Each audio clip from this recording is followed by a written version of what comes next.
Election முடிஞ்ச result வந்துகிட்டே இருக்கு, 108 நிக்குது. ஆனா அன்னைக்கு நைட்டு திமுக தலைமையில் இருக்கக்கூடிய திரு உதயநிதி அவர்களும், அந்த பக்கம் அதிமுக கூட இருக்கக்கூடிய திரு இபிஎஸ் ஐயா அவர்களும், அந்த பக்கம் சில தொழிலதிபர்களும் சேர்ந்து ஒரு கூட்டணியை உருவாக்க எல்லா முயற்சிகளும் நடந்துச்சு.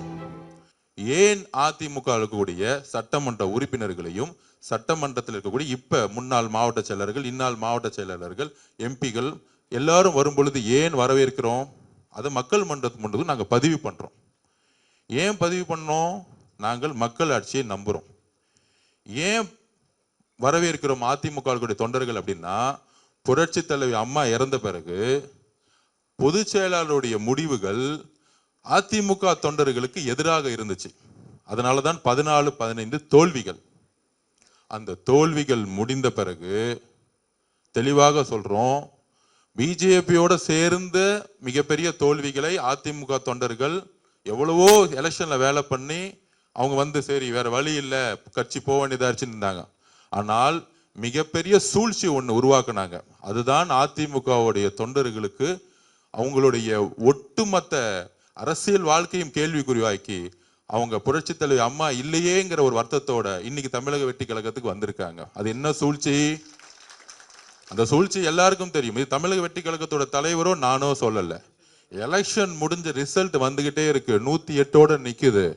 ஆனா அன்னைக்கு நைட்டு திமுக தலைமையில் இருக்கக்கூடிய திரு உதயநிதி அவர்களும், அந்த பக்கம் அதிமுக கூட இருக்கக்கூடிய திரு இபிஎஸ் ஐயா அவர்களும், அந்த பக்கம் சில தொழிலதிபர்களும் சேர்ந்து ஒரு கூட்டணியை உருவாக்க எல்லா முயற்சிகளும் நடந்துச்சு.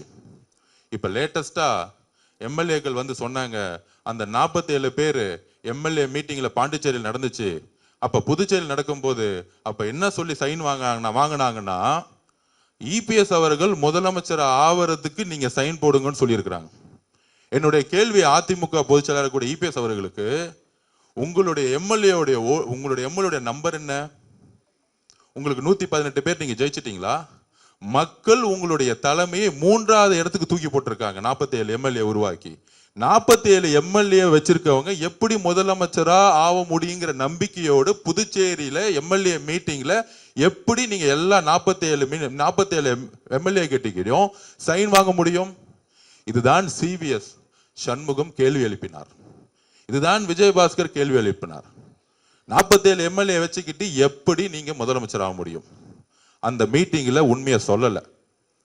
அதுக்கப்புறம் தான் தெளிய வந்துச்சு, திரு உதயநிதி அவர்களுடன் சேர்ந்து திரு உதயநிதி அவர்களை முதலமைச்சராக்கி திரு இபிஎஸ் அவர்கள் துணை முதலமைச்சர். அப்புறம் மாசம் மாசம் ஃபண்ட் கலெக்ஷன் ஊழல் செஞ்சு பிரிச்சுக்கிறது. இதை எதிர்த்தது முதல் முறையில் நம்மளுடைய கம்யூனிஸ்ட் தோழர்கள். அவர்களை நான் கோடான கோடி நன்றியுடன் நான் எப்பயுமே அவர்கள் நன்றி இருக்கு. இதை எதிர்த்தது விசிகே, இதை எதிர்த்தது காங்கிரஸ். அதனாலதான் எங்கள் தலைவர் மேல் நம்பிக்கை வைத்து காங்கிரஸ் கட்சி ஆதரவு கொடுத்து கம்யூனிஸ்ட் கட்சிகளும் விசிகேவும் ஐஎம்லும் ஆதரவு கொடுத்தாங்க. திரு மார்க்சிஸ்ட் கம்யூனிஸ்டினுடைய தலைவர் திரு பேபி அவர்கள் ஓப்பனா மீட்டிங் கொடுத்தாங்க. நாங்கள் ஏன் தமிழக வெற்றி கழகத்தை ஆதரிக்கிறோம்னா, நாங்கள் ஆதரிக்கவில்லை என்றால், அவர் சொன்ன வார்த்தை, நாங்கள் ஆதரிக்கவில்லை என்றால் மதசார்பற்ற கொள்கையில் உறுதியா இருக்கக்கூடிய மார்க்சிஸ்ட் கட்சி சொன்னது, நாங்கள் ஆதரிக்கவில்லை என்றால் திமுகவும் அதிமுகவும் பிஜேபியும் சேர்ந்து இங்கு ஒரு ஆட்சியை உருவாக்குவார். இது பீப்புள் மேண்டேட்டுக்கு எதிரானது. பீப்புள் மேண்டேட் மக்களுடைய தீர்ப்புக்கு எதிரானது. சொன்னது பேபி அவர்கள், சொன்னது காங்கிரஸ் கட்சி.